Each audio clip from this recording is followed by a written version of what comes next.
let me comment on done deliberative polling in communities with low literacy. For example, we did a series of deliberative polls in Thailand, and I remember the one in Udon Thani, the average educational level was only 4 years of education. And we did them for the Ministry of Health, and they were about changes to the healthcare system. And they were very successful. But we have, this team here has been working and thinking about various ways in which surveys can be administered with very little literacy. We have some, this is one of, and there's literature about this, this is part of our to-do list. But in many cases, well, even in that Chinese town, there were 13% illiterate. And we found, by the way, that that people who were completely illiterate learned just like everybody else. They learned from the discussions.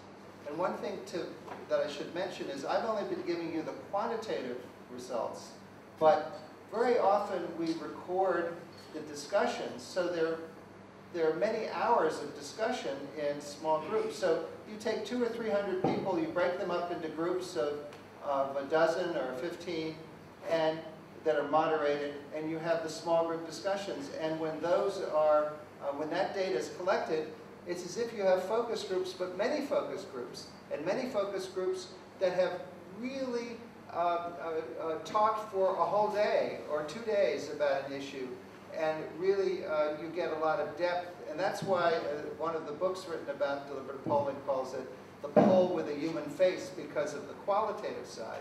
So the kind of qualitative results you described really ring true, and I'm sure that that's the case, but it's very good to have both quantitative and qualitative.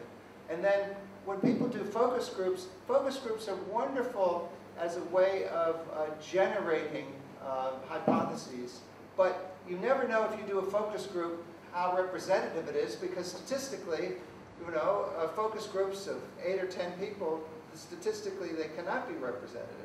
So, but if we have a representative sample, we break it down into small groups, then the total sample is representative, but we have all the benefits of the qualitative richness of the small group discussions. So we can have both.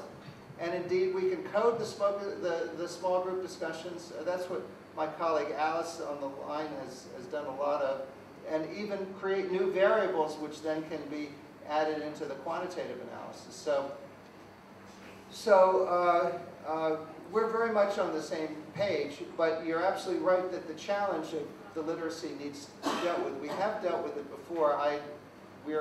Part of our agenda of meetings is to find out just how big a problem that is here. In the Thai case, that was the briefing document was primarily a video,